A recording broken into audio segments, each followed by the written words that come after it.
Fine student, तो इस class में हम लोग बहुत इंपॉर्टेंट I-12 पढ़ने जा रहे हैं। हमें रॉकेट चाहिए, हमें बहुत पावरफुल रॉकेट चाहिए। तो जानते हो कि रिसेंटली क्या किया कि जो कम्युनिकेशन सैटेलाइट छोड़ने के लिए हमने स्पेस एक्स का रॉकेट का हेल्प लिया है, बट हमें चाहिए, हमें बहुत जल्दी चाहिए ये चीज़, अदरवाइज कितना हम लोग हेल्प लेते रहेंगे। बात समझ गए? तो देखो बहुत इंपॉर्टेंट चीज़ है ये GS paper 3 science and technology. तो एक एक करके समझते हैं स्टूडेंट कि मामला क्या है। देखो अभी तक हमारे पास जो सबसे एडवांस जो सैटेलाइट, जो सबसे एडवांस जो रॉकेट है उसका नाम क्या है? GSLV Mach 3, जिसको LBM-3 भी कहते हैं। अभी नाम उसका पड़ा है LBM-3, पहले उसको क्या बोलते थे? GSLV-3 कहते, GSLV Mach 3 कहते थे।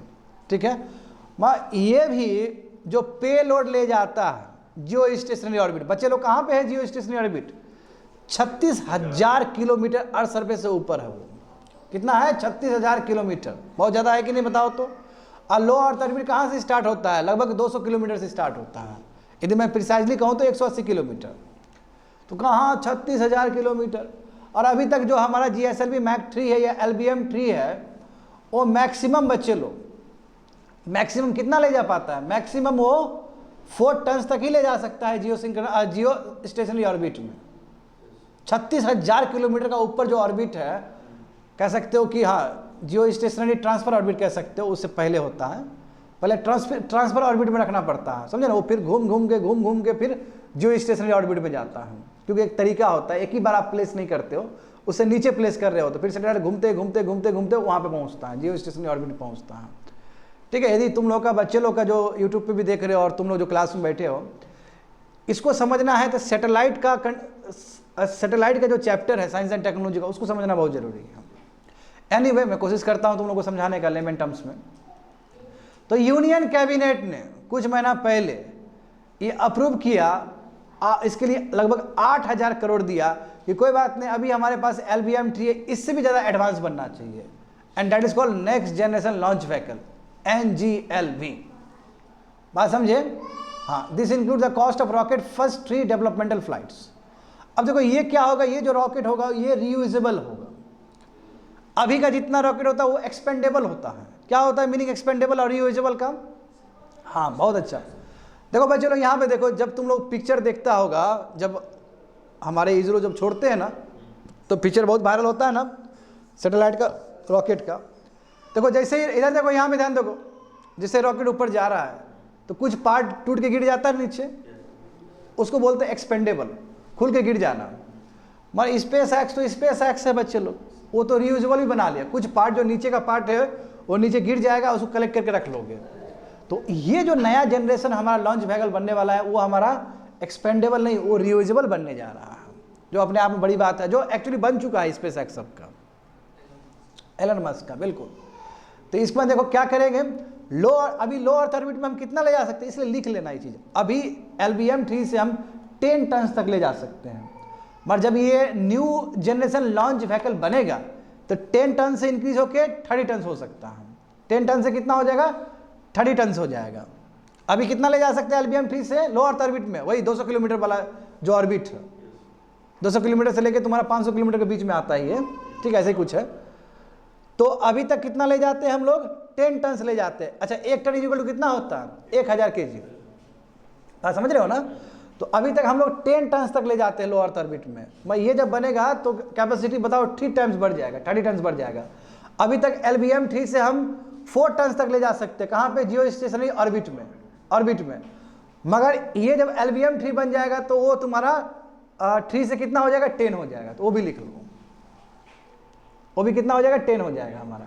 तो दोनों का बढ़ोतरी हो जाएगा ना। मगर देखो कितना खास बात है कि लगभग 3 टाइम्स बढ़ रहा है, दोनों में 3 टाइम्स बढ़ा ना। इसका 10 से 30 हुआ और वो तुम्हारा 3 से 10 हुआ, तो लगभग 3 टाइम्स तो हुआ दोनों का। एडिशनल कॉस्ट कितना पड़ेगा? केवल 1.5 टाइम्स पड़ेगा, ज़्यादा नहीं पड़ेगा। 50% एक्स्ट्रा खर्चा होगा, कहने का मतलब ये हुआ। ज़्यादा बढ़िया है, ज़्यादा बढ़िया है ये। आगे देखो, यस, यही मैं जो बोल रहा था। इसमें जो सबसे इंपॉर्टेंट जो फीचर होगा NGLV का, जो नेक्स्ट जनरेशन हमारा जो लॉन्च व्हीकल बनेगा, इसका सबसे खास बात क्या होगा? ये रीयूजेबल होगा। क्योंकि अभी तक जितना भी रॉकेट्स है भारत का, वो सब क्या? एक्सपेंडेबल है।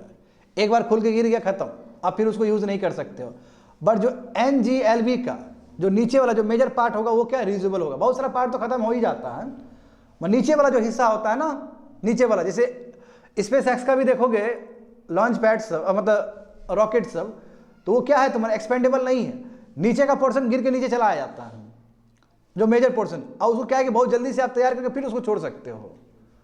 तो इतना अच्छा कंडीशन में रहता है अभी का जो एलन मस्क का जो स्पेस एक्स का रॉकेट सब है। बिल्कुल वही बोल रहा है कि ये मेजर पार्ट जो होगा NGLV का वो रियूजेबल होगा, वेरी वेरी इंपॉर्टेंट।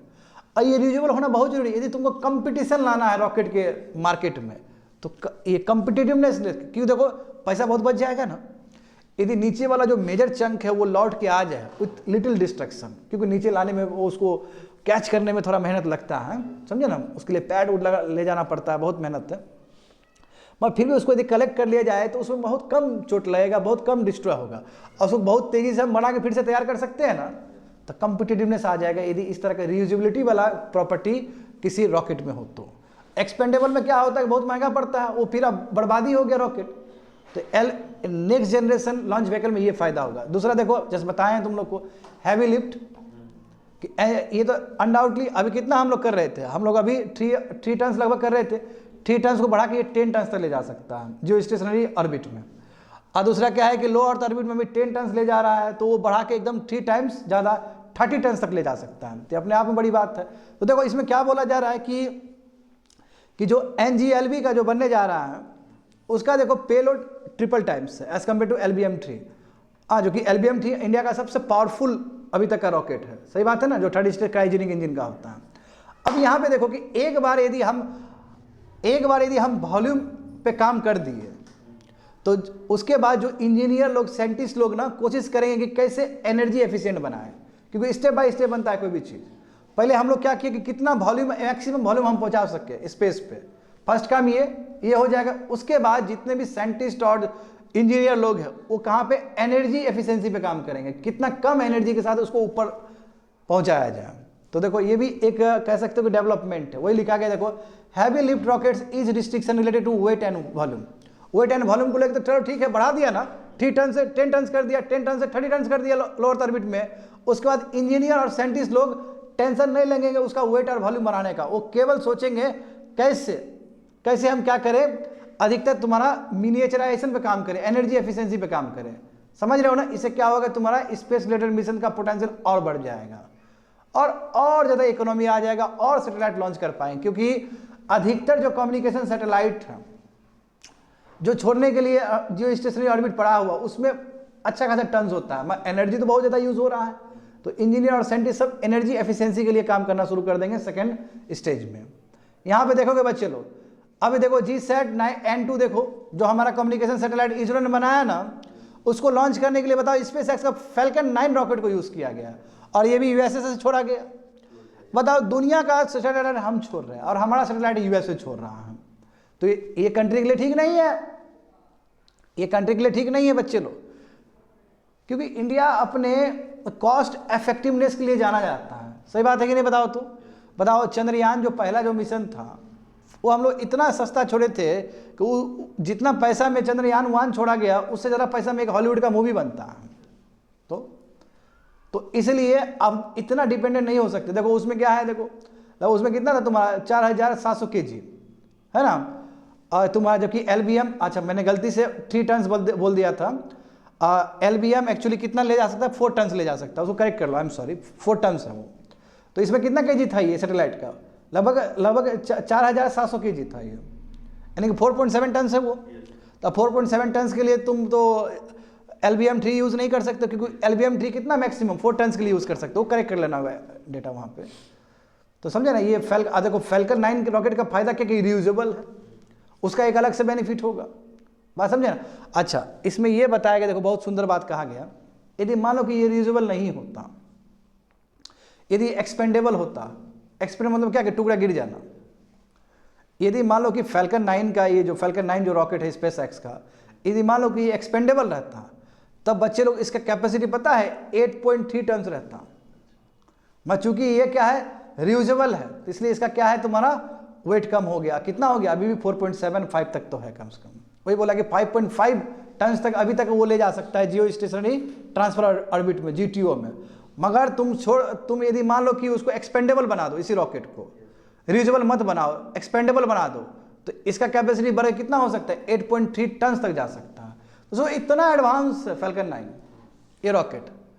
और हमारा कहोगे सर हमारा क्या है, तो LBM-3 जो है वो हमेशा हमारा क्या है, एक्सपेंडेबल ही है। एक्सपेंडेबल के बाद हमारा कितना है, 4 टन तक मैक्सिमम है। अब फैल्कन 9 देखो, यदि रियूजेबल से इसको एक्सपेंडेबल कर दिया जाए तो 8.3 टन तक ले जा सकता है। अभी बता रहा हूँ, प्रेजेंट सिचुएशन बता रहा हूँ। तो हमारा इसरो का GSLV Mach-3 या LBM-3 और इधर फैल्कन 9 रॉकेट का देखो टेक्नोलॉजी, जमीन आसमान का अंदर नहीं दिख रहा क्या तुम लोग को, उसका डबल कैपेसिटी है। तो फैल्कन हैवी और starship rockets mind boggling capacity है स्टूडेंट, बहुत ज़्यादा कैपेसिटी, देखो वही लिखा गया है। स्टारशिप जो कि 6 स्टेज फ्लाइट रिसेंटली कर चुका है, कंप्लीट कर चुका है, इसने बहुत झंडा गाड़ दिया रीयूजेबिलिटी में।